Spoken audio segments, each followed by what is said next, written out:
Մաթևոսյանը, խնդրեմ, պարոն Մաթևոսյան։ Շնորհակալություն, իհարկե անվտանգությունը համար առաջի հարցն է, անվտանգությունը ապահովելու դեպքում նոր երկիրը սկսում է զարգանալ, անվտանգությունը ապահովելու համար լավ բանակ է պետք, ուժեղ բանակ է պետք,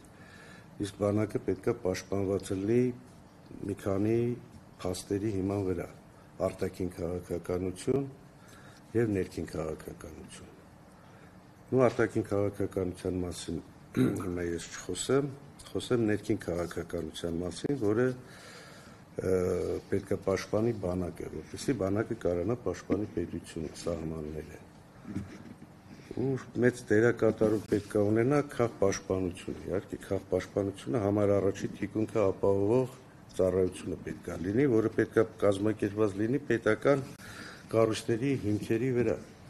պետք է լինի մի հատ կոնկրետ ծրագիր, որը որ ցավոք սրտի Հայաստանը ոնց որ թե չունի, ու այս ծրագրի հետ կապված ես պետք է կոչ անեմ, խնդրեմ ժողովրդական աշխարհազոր անդամագրվող մեր հայրենակիցներին, ովքեր անդամագրվում են, ըստ իրենց մասնագիտության փորձեն իրենց խորհուրդներով, իրենց առաջարկներով օգնել մեզի, որպեսզի կարողանանք այս պարոն Կարապետյանի ասած այս բուրգը ձևավորենք։ Տեսեք, պատերազմը Արցախից տեղափոխվել է արդեն Հայաստան եւ շատ մոտիկ է Երևանին։ Մինչեւ Երևան կա երկու հատ խոշոր քաղաք՝ Արարատ, Արտաշատ, Երևան, իսկ բռանի տեխնիկայի համար մարշ-բռացոկը մոտ 60 կիլոմետր տարածություն է, բաց դաշտ, լեռնային չի, մայրաքաղաքին ինչ է պետք է քաղաքապաշտպանություն, քաղաքապաշտպանության համար այս ստեղծված բուրգի մեջ ես կարծում եմ պետք է մեծ նշանակություն ունենա։ Իհարկե պատերազմը սկսվելու ժամանակ ցանկացած համայնք ղեկավարում է զինկոմը, օրենքով պետք է կոմիսարը լինի ղեկավար եւ պետք է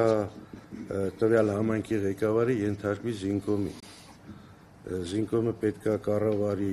եւ համայնքը, եւ ոստիկանությունը, եւ ԱԱԾ-ն, տեսեք, մեր համայնքներում ԱԱԾ-ի կաբինետ կա, մի քանի հոգի նստած, այսինքն թրաշված գալուստուկով տղեկ են, լավ փող են երևի ստանում, ինչով են զբաղված չգիտենք։ Բայց թիկունքը ապահովելու համար պետք է ամբողջությամբ գրանցված լինեն ինժեներները, բժիշկները, այստեղ նագրուսկեն մենակ բանակի վրա թողում ենք, ասում ենք պահեստազորը գնաց, կռվեց, կոտորվեց, 44 օրյային ես վկայություն եմ տալի, ես հիմա վկայություն եմ տալի, 44 օրյային բանակը անտեր էր մնացել, հարավում բանակը անտեր էր մնացել, մենակ ժողովուրդն էր օգնություններ ուղարկում, այն էլ երբ որ տարածքում են գնում էին շրջապատման մեջ, այդ սնունդներ չէր հասնում։ Սկսած տեխնիկայից, սկսած կապի միջոցից, սկսած բժիշկներից, հիվանդանոցներից, համայնքներում այս ամեն ինչը բոմբուբեժիշաներից սկսած ժողովրդի հետ աշխատել է պետք, ժողովրդի սովորացնել է պետք, պատրաստել է պետք։ Բոլորը չեն ֆրոնտ գնում, թիկունքում էլ են մասնագետներ պետք, որ բուժքույրեր են, բժիշկներ են, պետք է տվյալ հիվանդանոցներում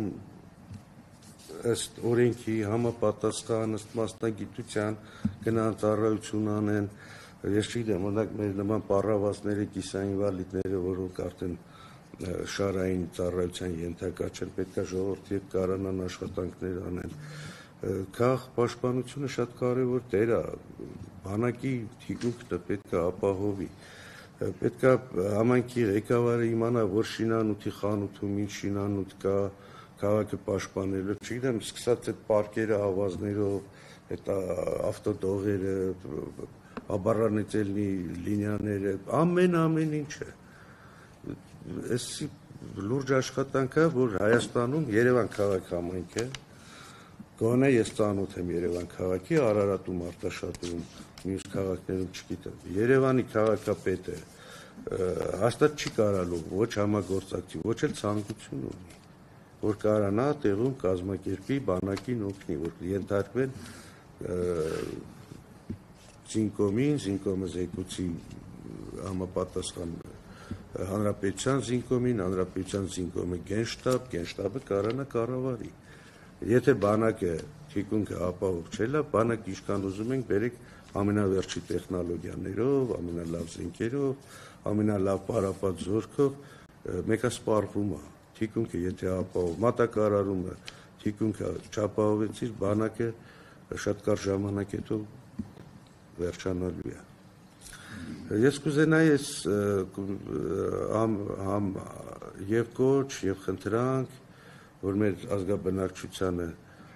կարանանք արթնացնենք,